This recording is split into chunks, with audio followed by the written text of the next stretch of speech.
Good morning બાળકો. આજે આપણે ધોરણ 3માં હિન્દી વિષય ભણીશું. તો કયો પાઠ આવ્યા છે બાળકો? પાઠ 21 હિન્દી ભાષા. કયો પાઠ આવ્યા છે હિન્દીમાં? આપણે પાઠ 21 હિન્દી ભાષા. તો આપણે આજે હિન્દી ભાષા વિશે જોઈએ. તો આપણને હિન્દી ભાષા વિશે એક કાવ્ય આપ્યું છે, તે આપણે સમજીએ. તો કાવ્ય પહેલાં જો આપણને શબ્દ અર્થ આપ્યા છે તે આપણે જોઈ લઈએ બાળકો. દુલારી, શું લખ્યું છે અહીંયા? દુલારી. દુલારી એટલે દુલારીને ગુજરાતીમાં શું કહેવાય? વાહલી અને પ્રિય. શું કહેવાય? દુલારી એટલે કે વાહલી અને પ્રિય. એના પછી હમકો. હમકો એટલે કે અમને. આપણે જેમ કહીએ છીએ અમને, તો હિન્દીમાં શું કહેવાય એને? હમકો. એના પછી લખ્યું છે પઢના. પઢના એટલે કે ભણવું. શું કીધું છે? પઢના એટલે ભણવું. એના પછી ચાવ. ચાવ એટલે કે શોખ અને પ્રેમ. પછી જનજન. જનજન એટલે કે લોકો. લોકો એટલે કે બધા જ. જનજન એટલે શું થાય? લોકો. પછી ભાતી. શું લખ્યું છે અહીંયા? ભાતી. ભાતી એટલે કે ગમે છે. પછી યહ. યહ એટલે શું થાય તેનું ગુજરાતી? આ. યહ એટલે આ. એના પછી લખ્યું છે ખુશ્બુવાલી. ખુશ્બુવાલી એટલે કે સુગંધીદાર. ખુશ્બુવાલી એટલે સુગંધીદાર. એના પછી શું લખ્યું છે? ફૂલવારી. ફૂલવારી એટલે કે ફૂલવાડી. ફૂલની જે વાડી હોય છે મોટી, તે. ફૂલવારી એટલે કે ફૂલવાડી. તો ચલો બાળકો, હવે આપણે તેનું હિન્દી ભાષાનું જે કાવ્ય આપ્યું છે તે જોઈએ. દેશ દુલારી હિન્દી ભાષા. શું લખ્યું છે? દેશ દુલારી હિન્દી ભાષા. દેશ એટલે કે આપણો જે ભારત દેશ છે તે. પછી એના દેશ. દેશ એટલે કે આપણો ભારત દેશ. દુલારી. દુલારી એટલે શું થાય? વાહલી પણ થાય અને પ્રિય પણ થાય.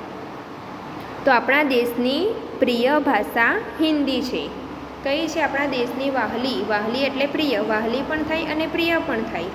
તો આપણા દેશની પ્રિય ભાષા કઈ છે? હિન્દી. આપણા દેશની પ્રિય ભાષા હિન્દી છે એવું કીધું છે બાળકો. એના પછી લખ્યું છે હમકો પ્યારી હિન્દી ભાષા. શું લખ્યું છે? હમકો પ્યારી હિન્દી ભાષા. હમકો એટલે શું થાય? અમને. તો અમને કઈ ભાષા પ્યારી છે? હિન્દી ભાષા પ્યારી છે એવું લખ્યું છે. દેશ દુલારી હિન્દી ભાષા હમકો પ્યારી હિન્દી ભાષા. એટલે દેશની પ્રિય ભાષા હિન્દી છે, અમને પણ પ્યારી હિન્દી છે.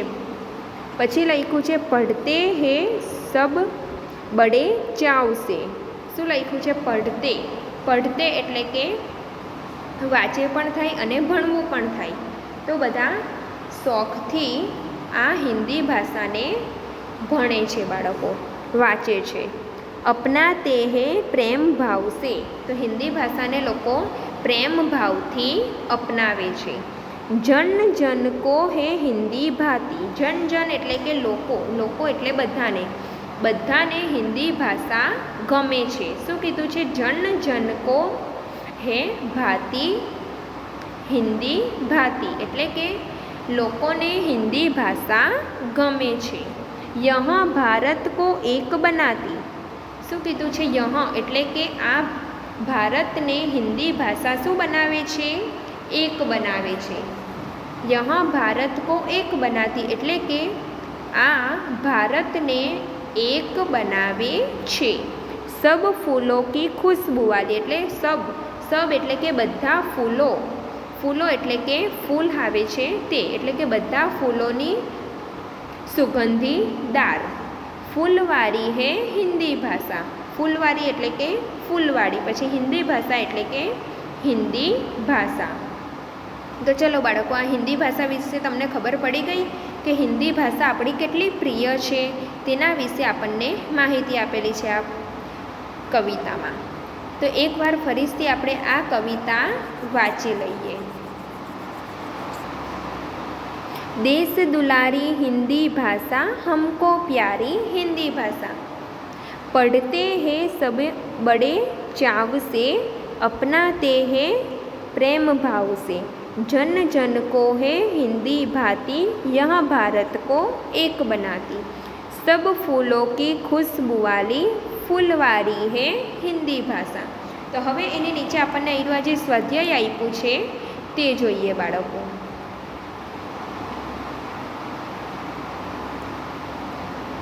तो जो स्वाध्याय में शू कीधुं छे मैं तमने जवाब लखीने आपेला छे तेवी ज रीते तमारे पण होमवर्क में तमारे अहींया जवाब लखवाना छे। जेवी रीते मैं तमने अहींया बताऊं छूं तेवी रीते। प्रश्न 1, नीचे दिए हुए हिंदी शब्दों के नीचे गुजराती शब्द लिखो। तो अहींया जो तमने हिंदी लखीने आपेलुं छे तो हिंदीनो आपणे गुजरातीमां लखवानुं छे कि हिंदीनो गुजराती शब्द शुं थाय। मैं अगाड़ी शब्दार्थ कविता पहला तमने शब्दार्थ बताव्या कि दुलारी, तो दुलारी ने वाहली कहेवाय अने प्रिय कहेवाय। तेवी ज रीते आपणे अहींया आ शब्दने पण गुजरातीमां लखीशुं। तो मैं लखीने आपेला छे दुलारी। तो दुलारीनो गुजराती शब्द शुं थाय बाळको? वहाली। शुं थाय? वहाली। वहाली पण थाय अने प्रिय पण थाय। तो तमारे अहींया बाजुमां प्रिय लखवुं होय तो पण तमे लखी शको छो। दुलारी एटले शुं थाय? दुलारीनो गुजराती वहाली अने प्रिय। एनी नीचे शुं लख्युं छे? हमको। हमको एटले के अमने। हमकोनो गुजराती शब्द शुं थाय? अमने। तो जो अहींया लख्युं छे अमने। पढ़ना। पढ़ना एटले के भणवुं। पढ़ना एटले वांचवुं पण थाय अने भणवुं पण थाय बाळको। तो अहींया शुं लख्युं छे? भणवुं। एनी बाजुमां आवे चाव। चाव एटले के शौक। अहींया शुं लख्युं छे? चावनो गुजराती शब्द शौक। हवे एनी नीचे फूलवारी। फूलवारी एनो गुजराती शब्द शुं थाय बाळको? अहींया लख्युं छे फूलवाड़ी। शुं लख्युं छे? फूलवाड़ी। हवे एनी नीचे शुं लख्युं छे? यह। यह एटले के आ। यहनो गुजराती शब्द शुं थाय बाळको? आ। तो हवे प्रश्न 2 जोईए। नीचे पूछे हुए प्रश्नों के उत्तर लिखिए। एटले के नीचे पूछेला प्रश्नोना उत्तर लखो। अहींया जे कविता में तमने समजावी तेना परथी आपणे सवाल जवाब पूछेला छे। तो हवे आपणे त्रणेय त्रण जे सवाल जवाब छे ते पण जोई लईए। नंबर 1, हिंदी देश की कैसी भाषा है? तो हिंदी बाळको देशनी केवी भाषा छे? तो अहींया लख्यो छे जवाब हिंदी देश की दुलारी भाषा है। दुलारी एटले के वाहली अने प्रिय। तो हिंदी देशनी केवी भाषा छे? दुलारी भाषा छे। तो अहींया लख्युं छे हिंदी देश की दुलारी भाषा है। नंबर 2, लोग हिंदी को कैसे पढ़ते हैं? तो लोग हिंदी को कैसे पढ़ते हैं? तो बधा हिंदी ने केवी रीते भणे वाँचे छे? तो शौकथी अने प्रेमथी वाँचे छे। तो अहींया आपणे लखीशुं शौक अने प्रेमनो गुजराती शब्द हिंदी शब्द शुं थाय बाळको? चाव। तो अहींया लखवानुं लोग हिंदी को चाव से पढ़ते हैं। शुं लखवानुं? लोग हिंदी को चाव से पढ़ते हैं। नंबर 3, हिंदी भाषा क्या काम करती है? तो हिंदी भाषा क्या काम करती है? तो हिंदी भाषा भारत को एक बनाती है। अपना देश ने शू बनावे छे? हिंदी भाषा एक बनावे छे। तो अहींया जवाब शू लख्यो? हिंदी भाषा भारत को एक बनाती है। तो चलो बाळको होमवर्क में तमारे शू करवानुं छे? आयरू आज चोपड़ी में स्वाध्याय आप्युं छे पाठ 21नुं तेमां प्रश्न 1 अने प्रश्न 2 लखवानुं छे बाळको। तो आज आपणो पाठ 21 अहींया पूरो थाय छे। पाठ 21 हिंदी भाषा। तो हवे एना पछीना विडियो में आपणे पाठ 22 जोईशुं। होमवर्क में शू करवानुं छे?